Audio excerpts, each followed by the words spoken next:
நலம் காக்கும் ஸ்டாலின், உங்கள் குடும்பத்தின் நலன் அரசின் பொறுப்பு.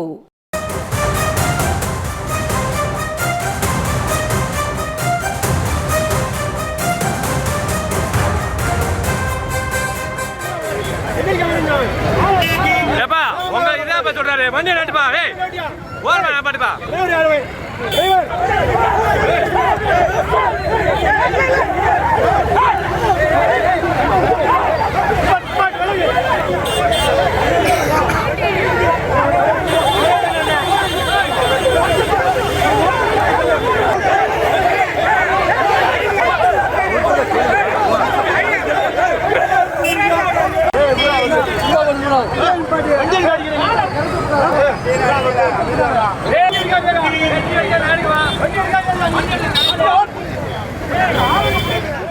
அண்மை செய்திகளை பார்த்து வருகிறோம். விருதுநகர் காரியாபட்டியில் இபிஎஸ் கூட்டத்தின் நடுவே நுழைந்த திமுக நிர்வாகியின் கார் கண்ணாடி உடைக்கப்பட்டிருக்கிறது. அதேபோல தாக்குதல் நடத்துவதற்கு சிறிது நேரத்திற்கு முன்பாக காவலர் மீதும் தாக்குதல் நடத்தப்பட்டிருப்பதாக தெரிய வந்திருக்கிறது. இது தொடர்பான முழுமையான விவரங்களோடு இணைந்திருக்கிறார் எமது செய்தியாளர் அருண் பிரகாஷ். அவரிடம் பேசலாம். வணக்கம் அருண் பிரகாஷ். இந்த தாக்குதலில் ஈடுபட்டவர்கள் மீது ஏதேனும் நடவடிக்கை தற்போது வரை எடுக்கப்பட்டிருக்கா? விவரங்கள். வணக்கம். அதாவது அதிமுக பொதுச் செயலாளர் எடப்பாடி பழனிசாமி தமிழகம் முழுவதும் மக்களை காப்போம், தமிழகத்தை மீட்போம் என்ற தலைப்பில் சுற்றுப்பயணம் மேற்கொண்டு வருகிறார். இந்த சுற்றுப்பயணத்தின் ஒரு பகுதியாக விருதுநகர் மாவட்டம் காரியாபட்டியில் நேற்று இரவு சிறப்புரையாற்றுவதற்காக காரியாபட்டி பேருந்து நிலையம் முன்பு சுமார் 10,000க்கும் மேற்பட்ட பொதுமக்கள் கூடியிருந்தனர். அப்போது எடப்பாடி பழனிசாமி வருவதற்கு சற்று நேரத்துக்கு முன்பாக காரியாபட்டி பேரூராட்சி சேர்மன் செந்தில் அவருடைய சகோதரர் சவுந்தரின் கார் இந்த கூட்டத்திற்குள் அத்துமீறி சென்றது. அந்த காரை தடுத்த காவல்துறையினர் கூட்டத்திற்குள் செல்ல வேண்டாம் என நிறுத்தியதாகவும், ஆனால் அதை கேட்காமல் காரியாபட்டி காவல் நிலைய ஆய்வாளர் விஜயகாண்டிபன் காலில் காரை ஏற்றிவிட்டு அத்துமீறி அந்த கூட்டத்திற்குள் கார் சென்றதாகவும் கூறப்படுகிறது. இதில் காவல் ஆய்வாளருக்கு எந்த காயமும் ஏற்படவில்லை.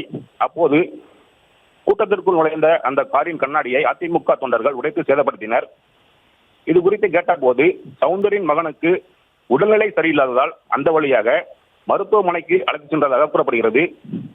இது குறித்து காரியாபட்டி போலீசார் காரை யார் ஓட்டினார், எதற்காக அந்த கார் அந்த வழியாக சென்றது என்பது குறித்து விசாரணை நடத்தி வருகின்றனர். மேலும் அதே போல இந்த கூட்டத்தில் பங்கேற்பதற்காக அதிமுகவினர் காரியாபட்டி சுற்றுவட்டார கிராமங்களில் இருந்து பொதுமக்களை சரக்கு வாகனங்களில் அழைத்து வந்தனர். அப்போது போலீசார் எடப்பாடி பழனிசாமி வரும் நேரத்தில் போக்குவரத்து நெரிசல் ஏற்படும் என்பதால் அந்த வாகனங்களை முக்குரோடு பகுதியில் தடுத்து திருச்சுழி சாலையில் வாகனங்களை நிறுத்தி பொதுமக்களை இறங்கி செல்லுமாறு அறிவுறுத்தினர்.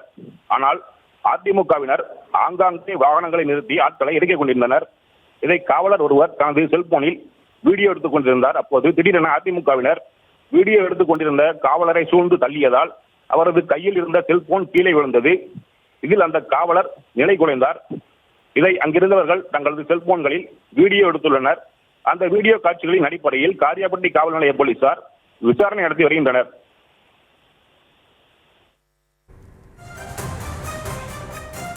விவரங்களை வழங்கியமைக்கு நன்றி அருண் பிரகாஷ்.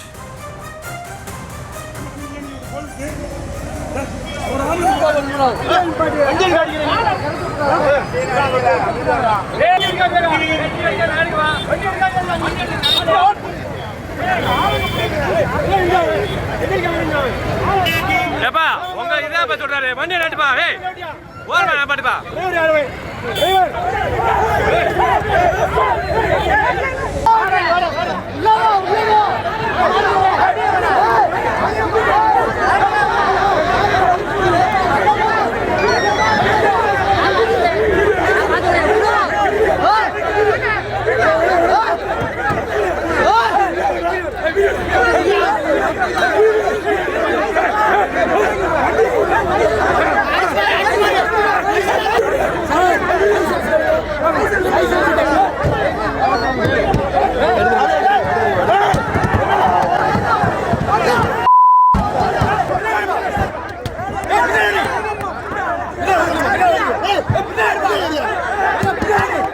நலம் காக்கும் ஸ்டாலின், உங்கள் குடும்பத்தின் நலன் அரசின் பொறுப்பு.